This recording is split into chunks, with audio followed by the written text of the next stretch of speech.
E esta última rodada tem o tema O que esperar do setor GD em 2022, logística, entrega, frete e câmbio. É o Rodrigo Matias, o Fernando Smith da PHB, o Gustavo das Chagas da Nexen, o Guilherme Nagamini da L8 Energy, o Felipe Cunha da Amaraê, não sei se eu estou falando certo, por favor me corrija, o Leonardo Diniz, Forte Leve Solar, o Rômulo, eu falava Pietà, inspirado no Michelangelo, mas é Pieta, né?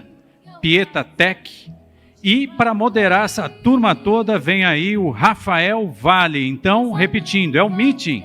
O que esperar para o setor GD este ano? Logística, entrega, frete e câmbio. Temos aí algumas perguntas já colocadas. Eu não sei quem se candidata a começar, ou vem de lá para cá, ou fica à vontade também, né, para a gente poder... nós temos quatro palavras aí, 4 temas para nós debatermos hoje, que é logística, entrega, frete e câmbio, né? Então, quem arriscar no câmbio só, já dava uma tarde inteira aqui para a gente poder falar um pouco. Bem, a primeira questão aqui para a gente poder pensar um pouco, no atual cenário mundial, ou seja, um cenário que é um mundo pós-pandemia, né? A guerra da Ucrânia agora acontecendo nesse momento, qual é a perspectiva para o abastecimento dos componentes, na visão de vocês? Então, repetindo, nesse mundo pós-pandemia, nesse mundo com essa situação da guerra atual, qual é a perspectiva para o abastecimento dos componentes? Alguém quer começar? Estou com o microfone na mão, começa. Vamos lá. Pessoal, boa tarde, tudo bem? Sou Rodrigo Matias, diretor comercial da Ecore. E eu acho que se a gente souber responder isso assertivamente, a gente tem a resposta da pergunta de R$1 milhão, né? Mas eu acho que dá para a gente olhar para esse cenário por alguns viés. Eu acho que no viés de curto prazo, a gente observa alguns impactos diretos na nossa cadeia de fornecimento. Já foi noticiado recentemente como primeiro impacto direto dessa questão que está acontecendo no leste europeu, um aumento do custo do combustível do frete marítimo. Isso já tem correlação direta com o custo dos nossos insumos, que invariavelmente vem de fora. A gente espera para ver qual que é o tamanho do impacto. Porém, a gente observou um movimento contrário do câmbio, que, em teoria, deveria estar fortemente pressionado subindo, e ele apresentou viés de baixa nesses dias por conta de N outros fatores. Então, nesse cenário compensatório de custo, acho que a gente ainda tem que aguardar um pouco mais, principalmente o amadurecimento das sanções que vão ser impostas, da maneira como elas vão ser exigidas de fato à Rússia, para que a gente perceba o quanto que o impacto do fornecimento de insumos da Rússia ao restante do mundo vai fazer com que a nossa cadeia de insumo de fornecimento seja impactada. A gente tem que lembrar uma questão também que eu acho que é muito interessante. A Rússia hoje é responsável por 10% de todo o fornecimento de cobre e alumínio no mundo. Só que ela tem o seu primeiro e maior parceiro comercial, a China, que é fornecedor dos nossos produtos. Então, em teoria, o fornecimento dos nossos produtos que utilizam esses insumos não serão impactados, mas tudo num cenário muito hipotético.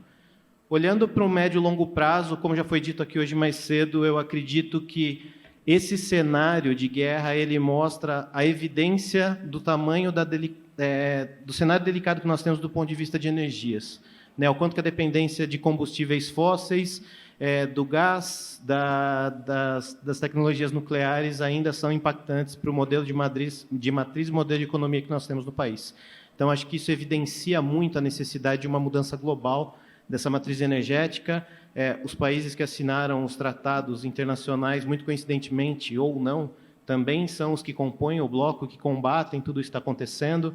Então, acredito que isso vai ser um catalisador para que a gente acelere esse movimento, e isso pode abrir uma janela de oportunidade significativa no curto prazo, principalmente para a gente aqui no Brasil, que está enfrentando ainda um cenário aí de corrida contra o tempo por conta do marco legal que faz com que todos que queiram usufruir da regra como ela se apresenta hoje tenham que acelerar a sua decisão por investimento num intervalo aí que já está inferior a 11 meses.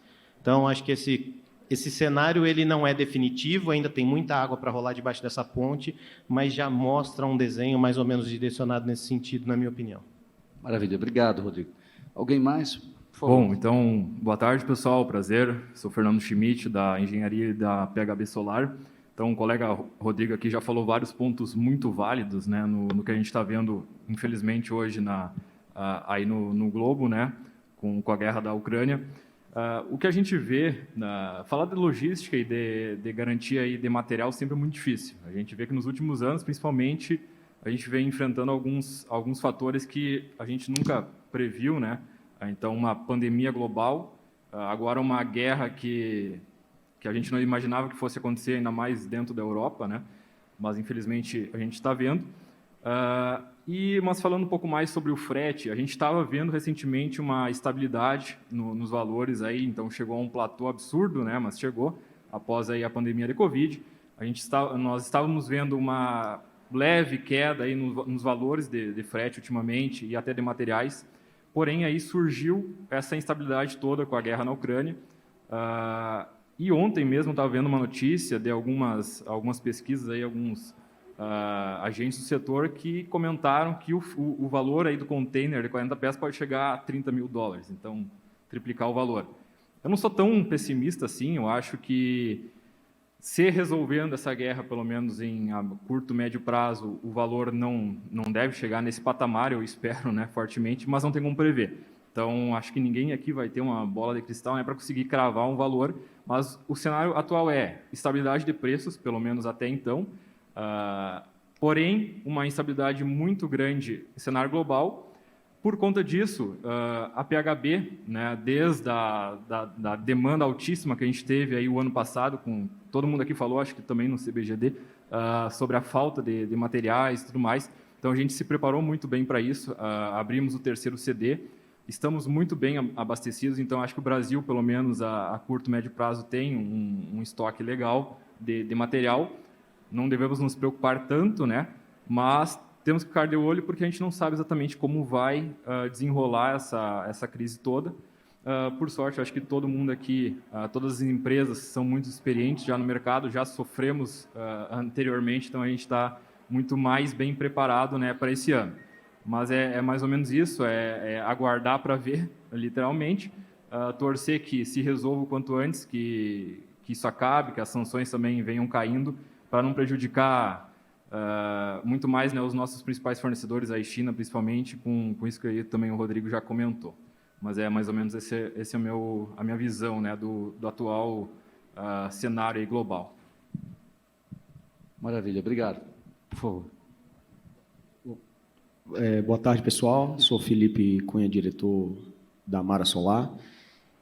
Sobre o cenário, questão de guerra, pelo que a gente tem visto e conversado também com as outras unidades da Mara na Europa, Estados Unidos e México, a princípio, em questões de preço, os preços dos fabricantes eles estão estáveis, não tem uma correlação direta ainda com questão de guerra. Com certeza, combustível, gás, uma matéria-prima que vai impactar os preços em diversos setores de maneira geral. É até mais preocupante em relação ao custo de frete que nós temos aqui dentro do Brasil, porque no Nordeste lá a gasolina já está batendo a R$ 8,00, a previsão é que vá a 10 o litro, então assim, isso daí é que talvez seja um reflexo muito mais forte assim, em questões dos preços. Os preços, a maior preocupação que a gente tem, porque a gente não tem uma visibilidade de tão longo prazo para o segundo semestre, por exemplo, até maio ou junho, a gente ainda já consegue ver. Mas eu tenho certeza que os preços China dos materiais fotovoltaicos vão ser fortemente pressionados, única e exclusivamente pela oferta e demanda, que no segundo semestre eu tenho certeza que o mercado vai estar muito mais comprador, não só aqui, como o resto do mundo. Então, o mundo inteiro basicamente faz suas compras no segundo semestre, e isso daí é o que pressiona os preços, que a gente até no Brasil sofre com isso. No último trimestre, então, a gente normalmente é pressionado por aumentos de preços, inclusive no embarque. A gente tem umas negociações globais para todas as unidades da Amara em termos de mundo. Então, assim, particularmente, eu não acho que nesse primeiro semestre a gente vai ser muito impactado por questões de guerra e preços de equipamentos fotovoltaicos. Agora, me permite, Felipe, que eu achei interessante você colocar a questão do pessoal fazer as compras geralmente no segundo semestre. Fato. Perfeito. Você adiantaria as compras no cenário atual? Aproveitar aqui o que foi falado. Aí vai Porque depender eu acho que a plateia fica assim, tudo que já está sendo falado, você fosse comprador hoje, você compraria? Na verdade, tudo vai depender do tamanho do bolso, né? Então, Tá. assim, é um projeto de investimento, em quanto tempo você consegue Porque tem distribuir. gente que está naquela coisa, né? Espera um pouco. É sempre aquela coisa, vai esperar. Espera mais um pouco. Você esperaria ou... Eu esperaria para... Não, na verdade, a gente vai ter que cumprir com o orçamento que a gente tem. Certo. Para vender. Tá. E o que eu tenho que... Na verdade, a preocupação que eu tenho com as pessoas que estão aguardando comprar Certo. é que nós vamos ter reajuste de energia aí altíssimo. Pronto. O Brasil precisa, até uma prova, uma prova com essa questão da guerra, de ter uma matriz energética muito mais bem distribuída, sem ter uma dependência muito forte de uma determinada fonte. Hoje a gente vê aí racionamento por causa da hídrica e tal, então mostra mais uma vez ali na guerra, acho que foi o Mauro que comentou ontem na abertura, que a Alemanha está pagando 79% mais caro do gás da Rússia, porque a Rússia falou, vou cobrar 79% mais caro, e a Alemanha não tem para onde correr, tem que pagar por ser dependente daquela fonte energética daquele fornecedor. Então, assim, não estou falando no cenário de guerra, mas eu estou falando de uma questão, o quão bonito e necessário é a geração distribuída solar no Brasil, isso falando em estratégias políticas, né, assim, de governo mesmo. Agora, sobre investimento, essa questão da economia compartilhada e ter a GD e a fonte solar, que cada um poder gerar um pouco da sua energia, é algo assim fantástico. E quem não está colocando agora e aguardando para depois, assim, está perdendo esse tempo que está ali. Se quiser ficar vislumbrando um possível queda de preço ou algo do tipo, na minha visão, a partir de maio, a pressão por preço de subida vai começar muito alto. Maravilha, obrigado. Alguém mais? Passa aqui para o Guilherme, por favor. Obrigado. É um debate interessante, porque realmente ninguém tem bola de cristal, né? Tem umas coisas que a gente fala pela experiência passada, né? A gente fala... Essa discussão é porque é fotovoltaico, então a gente pensa no que é relacionado a fotovoltaico. Mas eu desafio qualquer um aqui e pergunto o que não subiu nesses últimos 6 meses. Né? Tudo subiu. Né? Então, assim, a gente está focado num problema que é o fotovoltaico vai subir, mas é uma reação em cadeia. Né? Se o fotovoltaico está subindo, é porque todos os outros insumos, toda a matéria-prima subiu, existe uma reação em cadeia. Né? E isso é uma consequência, que a gente vai conviver tendo crise, não tendo crise, isso é natural da economia. Né? O que nos cabe fazer é assimilar isso, adaptar, resistir, ver que ela é rentável, o fotovoltaico ainda é um bom investimento e trabalhar nela. Com custo a médio ou mais alto, ela é um bom investimento. Né? Então, assim, a gente tentar prever lá o que vai acontecer por causa da guerra, por causa disso, tudo isso tem um delay, uma inclinação de aumento muito instável. Né? O que eu posso confirmar para vocês, assim, teremos impacto? Teremos. Como em qualquer situação, de qualquer crise no mundo. A pandemia, na época, falar que não ia ter impacto? Vai ter impacto. E está tendo até agora. E o que nós estamos fazendo? Nós estamos resistindo. Nós estamos assimilando, nós estamos adaptando, colocando a realidade, né? E assim mesmo o fotovoltaico tem subido. E é isso que a gente tem que manter. Então, é muito bom a gente conseguir ter uma visão, mas nesse momento, numa crise em que a gente fala de uma ação de um governo ou de ação de um presidente, né, a consequência do que um país está prevendo ou querendo fazer para poder... Porque a guerra nada mais é que uma disputa de dinheiro, né? É capital. Né? Então, eu quero fugir um pouco da situação. Vai piorar? Vai. Mas a gente vai se adaptar, né? E a gente vai se adequar e vamos conseguir, sim, ainda fomentar muitos bons negócios no setor fotovoltaico. Maravilha. Obrigado, Guilherme. Eu acho que a gente começou o tema da pergunta, né, falando sobre a questão da relação aí da guerra na Ucrânia. A gente sabe que, acho que todo mundo aqui está muito na base da, assim, achamos do que vai acontecer, porque de fato é impossível prever, né? O que a gente sabe de fato é que a Rússia é um parceiro forte, estratégico, comercial da China, e a qual sim, todos nós aqui do nosso segmento somos dependentes.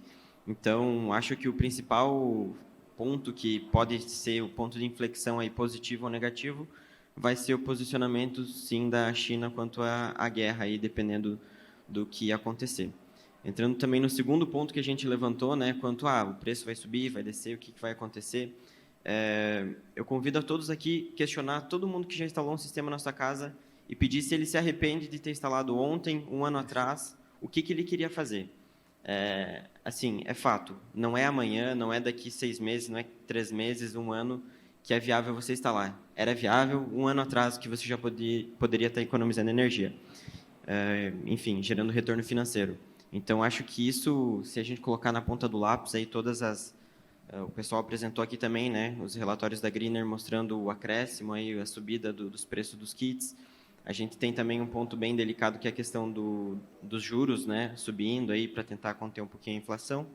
Então, tudo isso, na hora que é colocado na ponta do lápis, o cliente final, se ele fizer a conta certa, ele sabe que ele já deveria ter tomado essa ação. Então, acho que esse é o ponto principal aí.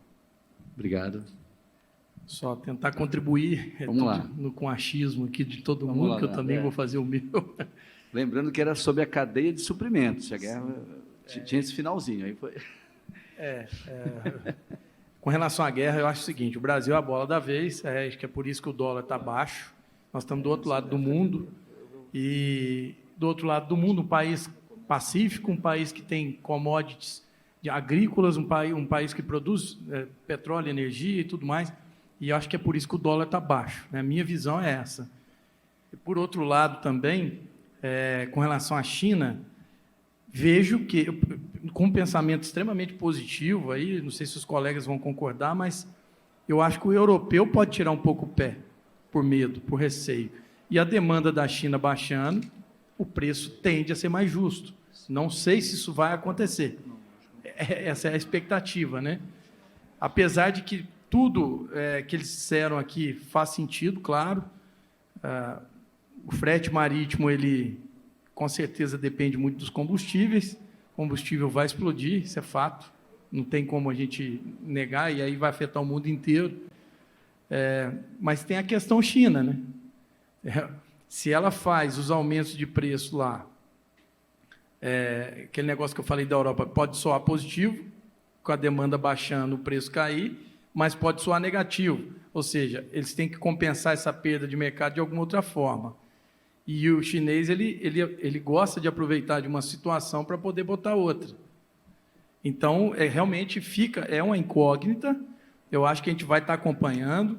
Ele fez a pergunta: você compraria ou não? Eu também sigo o que o Felipe falou, depende do que foi projetado, vai depender do que está sendo vendido, não é isso?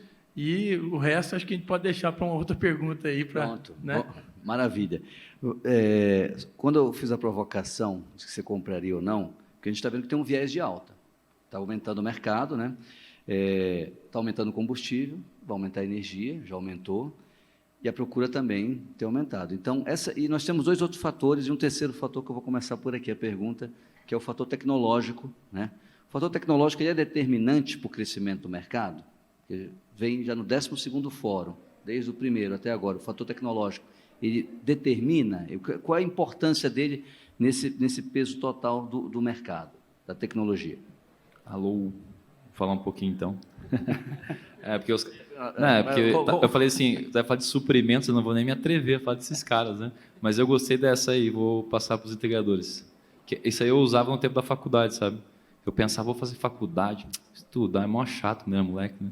Aí eu lembrei que ninguém se arrepende de ter feito, mas eu lembrava dos caras, mas falar assim, você devia ter estudado mais. Foi, então, não parece ser bom, mas não vi ninguém que se arrependeu. O do fotovoltaico eu achei interessante. E complementando com a história da cadeia de suprimentos, também acredito que num curto prazo não, talvez se acontecer outras coisas ainda, mas acho que no cenário atual ali a China vai ficar bem quietinha, né? Ela tem grandes interesses nisso. Falando um pouquinho de tecnologia, acho que a gente é um dos maiores defensores do setor do quanto a tecnologia auxilia o mercado. Quando eu falo mercado, os principais players, distribuidores e integradores. A gente tem algumas barreiras, e quando eu falo tecnologia, eu vou falar de software, não vou entrar na parte de hardware, mas a gente tem algumas barreiras no nosso setor. Primeiro, que ele é totalmente sem digitalização. Quando eu falo sem digitalização, é sem cultura de digitalização. As empresas têm dificuldade de entender o benefício da tecnologia, e isso não é só no setor fotovoltaico, mas no setor elétrico como um todo. Algumas empresas do mercado livre de energia, agora eu estava, inclusive, acabei atrasando por causa disso, com uma empresa da área de micro-redes, tem muita necessidade de soluções de software, mas tem uma grande dificuldade de entender que isso é caro, que isso é demorado, e essa dificuldade de entender a cultura de software é que vai talvez barrar. Mas cada vez mais empresas entrando nessa área, as próprias empresas integradoras, distribuidoras, criando as suas soluções ou adotando soluções de terceiros, é notório como vai impactar. E a gente é defensor que não há como ter um futuro de uma empresa gigantesca base de Excel. O Excel é uma excelente ferramenta para você iniciar qualquer ideia. Todo MVP, o nosso MVP 1 da parte de projeto de homologação foi via Excel, mas ele não é sustentável. Então, a ideia de, não só tecnológica, mas de automatização é o grande viés de crescimento e até de maturidade do setor e precificação. Tá? Quando você reduz, a gente tem alguns setores que a gente praticamente extinguiu o setor e essa redução de custo ou refletiu no custo do produto ou até na nossa margem. Então, não tenho dúvidas da necessidade, não estou nem falando para avanço, mas para perpetuar o nosso setor. Tá? Acho que setor elétrico como um todo, atenção às empresas de tecnologia aí. Bem, nosso tempo está correndo. Eu queria fazer uma outra colocação, que esse ano é um ano atípico também por outras questões. Nós temos uma eleição no segundo semestre, né, que impacta nisso diretamente. Nós temos também o marco regulatório que está aí e que vão ter algumas mudanças. Né? Então, eu queria ouvir de vocês, que foi uma sugestão, como o mercado encara vocês, como vocês encaram, fugindo um pouco, tem a ver com logística, frete, câmbio e entrega, que já falamos bastante, mas como vocês encaram essa mudança do marco regulatório, né? E desse ano que tem uma eleição aí? Qual a visão de vocês sobre a mudança do marco regulatório para o mercado? Por favor. Vontade, Leonardo. Esse é um debate legal, até porque fez parte aqui um pouquinho da minha provocação nas minhas palestras. Eu sempre faço uma provocação no final, porque muito se tem... Ontem tivemos um evento aqui à tarde, eu fiz uma pergunta lá que era: o marco legal, esse mercado melhorou ou piorou para você? Né?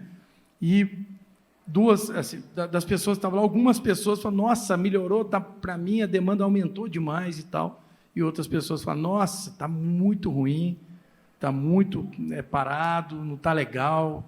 E alguns colegas aí por aí também falando que janeiro e fevereiro foi péssimo. E o porquê disso? Que está totalmente ligado à questão do marco legal. É claro que chuvas, férias, aquele problema que sempre foi inerente do setor, né, de janeiro e tudo mais. Depois do carnaval, aí tem os juros altos, que está atrapalhando, claro. Mas eu, particularmente, notei um certo recuo numa faixa de potência, que são os telhadinhos.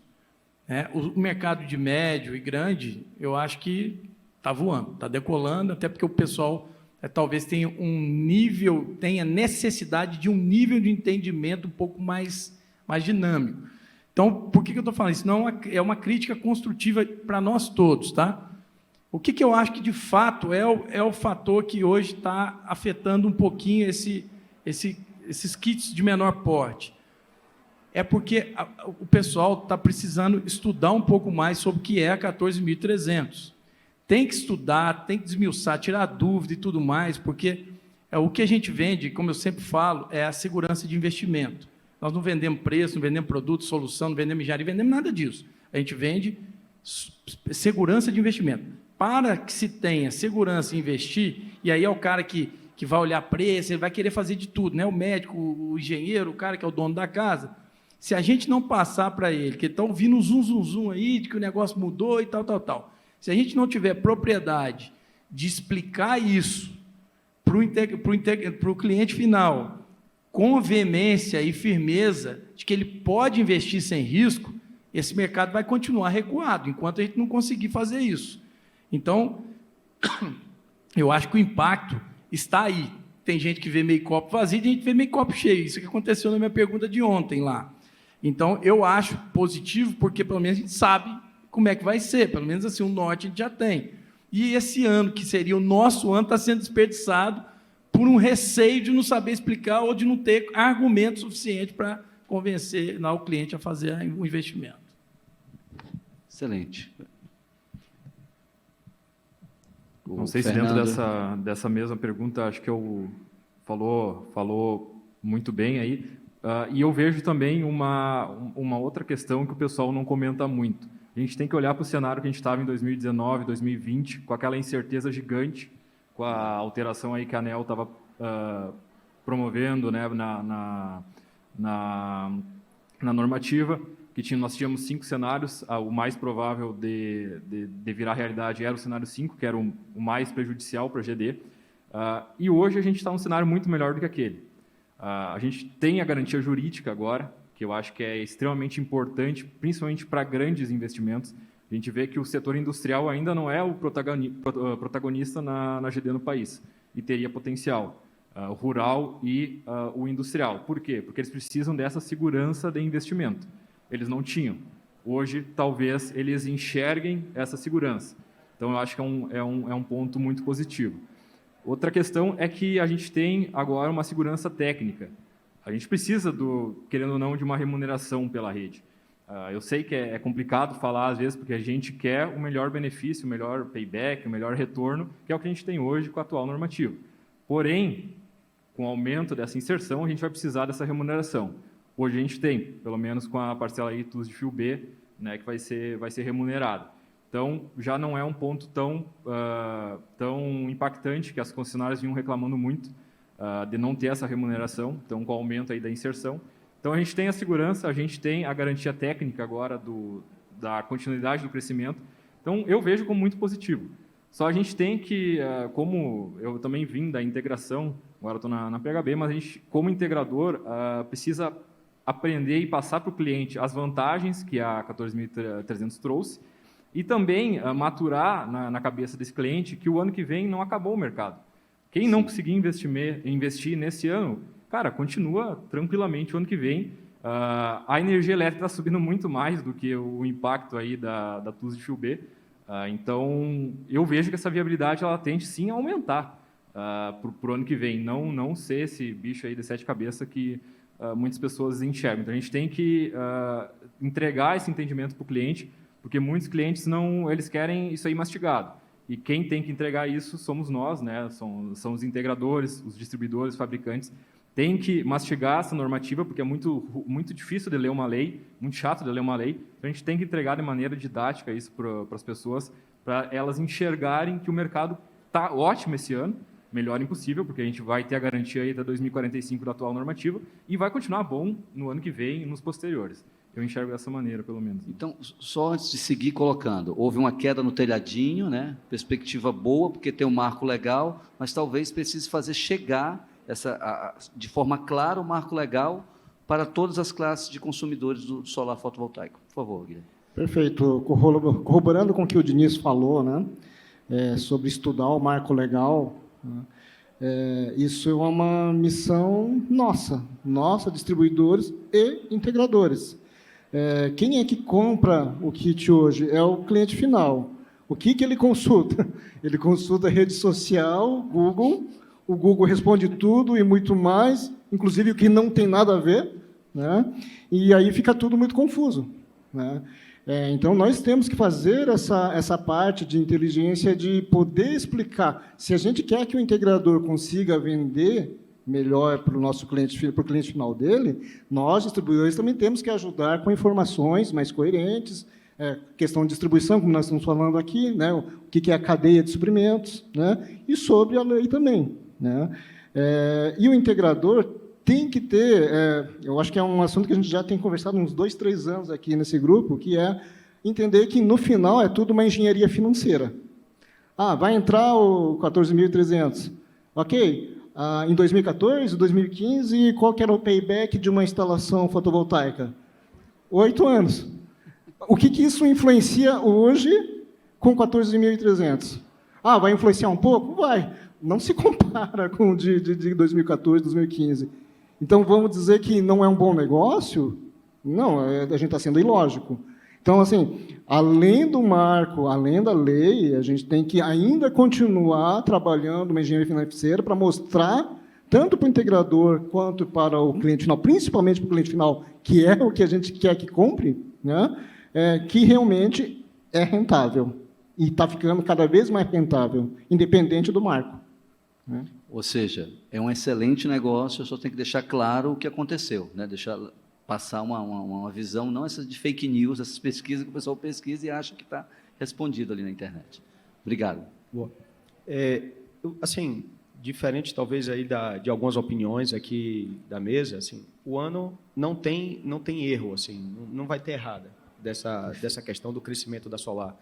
Eu tenho quase convicção aqui que todos que estão aqui estão vendendo igual ou até maior do que o ano passado. Porém, normalmente, pela conversa que a gente teve e de todo mundo, está abaixo da expectativa, porque a gente veio de um cenário do final do ano passado, assim, assustador, de faltar de comprarem tudo, de tudo, e uma briga por material de todos os distribuidores. Então, acabou que a gente sofreu com essa pressão e, assim, quem sou eu, né, na verdade, responsável pela área comercial, dizer lá para mim que eu não ia vender em 2022, ou que eu ia vender pouco, ou que não ia vender igual, ou que não ia bater, sabe, as metas ou coisa do tipo. Não tem nada que diga, nada, nas legislações, marco legal, é tudo a favor de que a Solar vai ser um sucesso esse ano. Na verdade, ela está sendo, pode não estar dentro da expectativa que a gente esperava, porque a gente veio de um entusiasmo louco ali de outubro, novembro, dezembro. Porém, assim, não tem como não crescer e não finalizar esse ano muito bem. Com certeza a gente não consegue botar, para mim o que falta é realmente a gente colocar esse senso de urgência, de necessidade, mas não pela pessoa se prejudicar, mas na verdade é para fazer o melhor investimento, ela aproveitar esse momento e antecipar. Mas a gente, ao invés de ter um ano mais fácil, talvez, com uma demanda mais linear ao redor no decorrer do ano, a gente vai ser aquela loucura, eu já estou até vendo ali o segundo semestre em diante, vai ser aquela loucura para colocar usinas, para conseguir parecer de acesso e conseguir o material. É muito ruim para o distribuidor, porque a gente precisa de uma previsibilidade. A pergunta não é se eu compraria. Claro, se eu vender, eu compro. Compro até o dobro do que eu estou comprando hoje. Mas desde que eu venda. Desde que eu tenha a certeza que vai vender. Então, hoje, o que é que adianta eu comprar 1 giga de material para chegar em janeiro e vender em dezembro? Não adianta. Então, eu preciso dessa previsibilidade e eu preciso vir. Se você disser, olha, eu estou no mercado de distribuição, estou vendendo, beleza, tá bom, eu tenho só que equiparar o tempo de eu compra e o tempo que eu distribuo. Então, quando tem essa situação do brasileiro, né, que só começa o ano depois do carnaval, e tem essa situação toda, é o normal do que eu acho que acontece todo ano. 15 de janeiro era uma loucura. A gente não tinha quase nada ali e só ligava para os integradores, ou estava na praia, ou estava não sei onde, era desesperador. E realmente, assim, porque o pessoal estava, né, março, deixa para falar em março. Então, as empresas não abrem, mesmo até nas potências mais altas, as empresas só deixam para fazer os investimentos, ou abrem contabilidade, ou algo do tipo, março, ou priorizam um outro tipo de obra. Então, assim, vai ser um ano de sucesso, eu tenho certeza disso. Essa questão do marco regulatório só veio a somar, mas, como todo brasileiro, eu tenho certeza que vão deixar para a última hora. A gente só precisa correr para conseguir antecipar essa demanda e colocar para não deixar o pessoal de fora.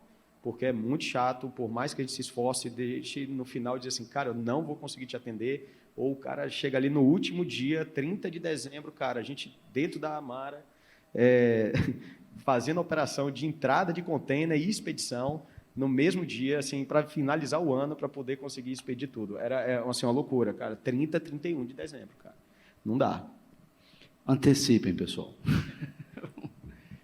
Eu acho que bem rapidinho aqui para finalizar esse assunto, acho que a gente começou falando sobre o PL, né, que virou a 14.300.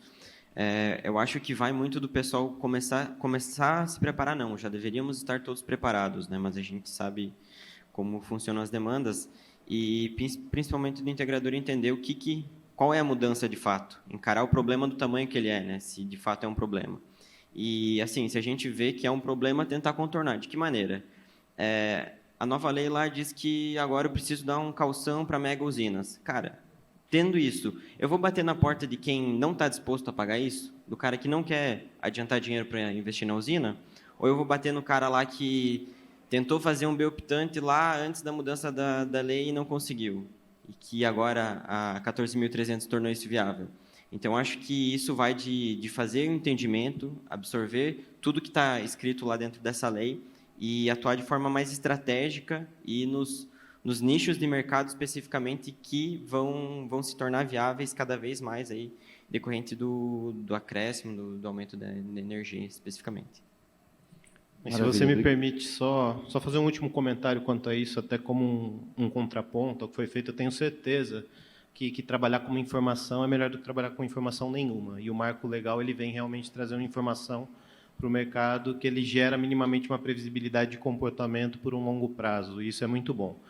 Eu só vejo uma necessidade da gente fatiar um pouco, né, a lei como ela se aplica ao período de vacância, ao período dos 12 aos 18 meses e tudo que vai vir depois. Se existe algum risco incipiente nessa lei é o fato da gente não saber qual tipo de resultado virá dos estudos que serão realizados do impacto na rede no período de 12 a 18 meses.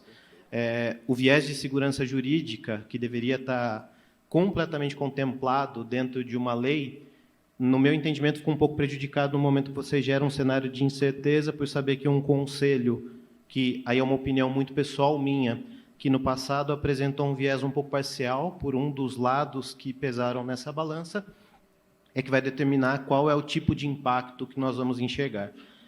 Eu acho muito válido para todos os membros dos setores, e isso passa principalmente pela mão dos distribuidores e aqueles que são sérios e que querem realmente formatar um mercado de qualidade. Eu acho que a gente está muito bem representado aqui nesse sentido, em fazer com que o mercado realmente tenha o entendimento de que não é uma janela de oportunidade, que na hora que se extinguir, a gente migra para o próximo viés, para a próxima bola da vez. É um mercado que tem a possibilidade de uma longevidade bastante grande. Essa longevidade, com certeza, está respaldada em algo que existe, que é a 14.300, porque não existe nada além da 14.300 hoje. Mas, obviamente, o posicionamento de cada um que está aqui dentro dessa sala e cada um dos que vocês forem falar e essa replicação da informação de maneira consistente, ou seja, o estudo daquilo que é a lei e a maneira como ela vai ser propagada, pode gerar um nível de entendimento diferenciado, porque nós sabemos que, no final das contas, isso também tem um viés político e o político é enviesado por capital político. Então, se a sociedade clama por um determinado sentido, dificilmente você vai na contramão absoluta. A gente viu isso, todo mundo que participa aqui, que viu o movimento da alteração da regulamentação desde 2019, verificou como isso simplesmente foi travado a partir do momento em que vários componentes sérios do mercado levantaram a mão para se posicionar contrariamente e achar um ponto de equilíbrio. Eu entendo que a lei foi feita realmente para gerar isonomia e equilíbrio. A gente não consegue pensar na GD sem o sistema elétrico como um todo, e acredito que o sistema elétrico como um todo não pode pensar no mercado energético sem a GD. Então, a gente conseguir trabalhar de maneira amigável e de maneira justa do ponto de vista de rentabilidade é crucial para a gente ver longevidade. O único risco que eu observo realmente está no que pode acontecer dos 12 aos 18, mas se for para colocar um ponto final nessa situação e uma posição definitiva, eu concordo com o que absolutamente todo mundo diz, que, independente de qualquer coisa, geração distribuída fotovoltaica sempre será um excelente investimento. Quem integrou lá 2015 para frente, já vendeu o sistema a R$10.000 o quilowatt, dependendo da tecnologia com que se trabalhou. Até respondendo a pergunta anterior, é óbvio que a gente depende de tecnologia para crescer o mercado. E quem optou lá no passado por trabalhar com uma tecnologia de maior valor agregado, sabia qual era o custo e ainda assim fez negócios. Então, o mercado fotovoltaico ele não deixará de existir sob hipótese alguma e não perderá sua relevância, nem tampouco a sua capacidade de remunerar bem todas as partes envolvidas, desde que todo mundo se posicione com relação a isso e saiba muito bem como transmitir essa informação adiante. Maravilha. Alguém mais? Opa. Rômulo. Achei muito bom que só o Rodrigo tocou nesse ponto do encontro de contas. Concordo em dividir em 2 cenários, um até o dia 6 de janeiro de 23, né? E o outro, dos 12, é o 18º mês ali, onde a gente não sabe o que vai vir ainda, e pode vir de tudo, né? Então, para já começar a lutar e juntar força do setor para não deixar, vamos aproveitar esse ano, festa, uhul, mas ano que vem tem muita coisa para rolar, tá? Então, de fato, é um ano de muita oportunidade agora, mas ano que vem tem essa briga aí e vai ser de voar cabelo, né? Deixar um alerta muito grande, porque, falando da parte de projetos, para quem não está antenado, né, o que garante o teu direito para ficar agora nas regras até 2045 é a solicitação de acesso completo na distribuidora. Não basta que você encaminhe um documento. Se faltar documento ou estiver errado, você perdeu. Então, tomar muito cuidado para quem trabalha com integração, e eu já puxo para o meu convite. A gente está fazendo uma série com a Bárbara Rubim de 6 encontros explicando como você pode utilizar algumas regras a seu favor, explicando as mudanças, não só da 14300, mas também da 1000, da resolução 1000, do Prodist, que também mudou na mesma linha, todo mundo ali nos mesmos 30 dias, e mudou bastante coisa, de prazos, de regras, de valoração de créditos daqui a um ano. Então, a gente esmiuçou ali, são 6 encontros quinzenais, a gente está no 5º encontro, o nome é Oficina do Conhecimento, para quem quiser buscar no Google e fazer a inscrição aí, tá? E lá a gente tem alertado muito, principalmente eu tenho falado disso, porque vai acontecer isso que todo mundo já está prevendo, que depois do segundo semestre, em especial em novembro e dezembro, vai ter uma enxurrada de pedidos de solicitação de acesso. Tá? Primeiro, porque realmente o brasileiro deixa para a última hora, né? Eu acho que da parte de equipamentos vocês vão sentir um volume muito alto, mas vai ser um pouquinho mais diluído. Obviamente, a nossa curva de projetos vai ser assim, quando chegar em dezembro ela explode, né? Vai ter uma assíntota para o infinito ali. Só que tem um detalhe. Primeiro, vai ter muita solicitação só para garantir o direito, sem ter o projeto de fato. A previsão, eu acho, minha previsão pessoal, é que vai ter muito sistema de distribuidora que vai estar caindo e, obviamente, a alegação vai ser por excesso de pedidos. Então, evitem deixar para dezembro. Eu deixaria avisado já, para quem você está conversando, para o teu cliente final, que solicitações em novembro e dezembro estão à mercê de não ficarem na regra atual. Por que isso? A gente já fez algumas contas, a gente está vendo muito questão jurídica em relação a isso, porque como empresa de projetos, a gente tem no contrato a entrega em 5 dias úteis. Você imagina ali no dia 30 de dezembro, dia 1º de janeiro, dia 4 de janeiro, começa a chegar 1.000, 2.000 projetos por hora, por dia ali, a gente não consegue entregar, porque ele é desenvolvido por engenheiros, então a gente tem um desenvolvimento. Vai acontecer a gente não entregar, aí nós vamos receber um processo de 500 projetos por não ter entregue dentro dos 5 dias úteis. Então, tomem cuidado, você vai ter que processar teu engenheiro, não vai adiantar. A gente está armando alguns gatilhos, algumas coisas para começar talvez a restringir a recepção de projetos nessa época, para evitar esse tipo de transtorno. Então, não deixe para a última hora, oriente teu cliente, acho que não tem momento melhor para ele instalar um sistema do que agora. Tenho conversado bastante com o integrador, vocês sabem, né, a gente trabalha, como vocês também, continuamente com o integrador. Tem o cara que fala que nunca vendeu tanto, tem o cara que fala que parou de vender. As considerações têm parte de financiamento, tem também muito de que ele estou com muita gente na última etapa do funil e não sei o que tem, não consegue fechar. Não consigo fechar. E aí eu acho que vai também ao encontro da ideia de que o pessoal está com medo e os integradores talvez não estão muito seguros de dizer o que está acontecendo, porque de fato as regras são confusas e tem muita coisa que não só é confusa, como a gente ainda não sabe o que vai acontecer. Então, tomem cuidado só com venda de sistemas, principalmente dos últimos 3 meses do ano, aí, que vai dar azedume com distribuidora pra caramba, tá? Bom alerta aí do Rômulo. O tempo está encerrando já. Uma pergunta. Nós vamos abrir para uma pergunta, por favor. Se alguém da plateia tiver, também, se não tiver, a gente já... Senão a gente vai para o coquetel. E o show da banda. Né? Para fazer o encerramento, então, já que não tem a pergunta, eu acredito que o Rodrigo, Fernando, Gustavo, Guilherme, Felipe, Leonardo e Rômulo, todos concordam que vai ser um excelente ano, independente de frete, entrega, câmbio, logística, qualquer outra coisa. 2022 vai ser um excelente ano para o GD fotovoltaico. Eu acho que a nossa conclusão aqui é unânime, né? Com alguns pontos de vista focais, mas é isso, pessoal. Perfeito? Alguém quer dar uma última palavra? Já temos mais 1 minutinho, 2 minutos. Então, vamos aos outros trabalhos agora. Agradecemos muito a todos, tá? E parabéns para vocês aqui da plateia. Nos encontramos lá fora. Obrigado.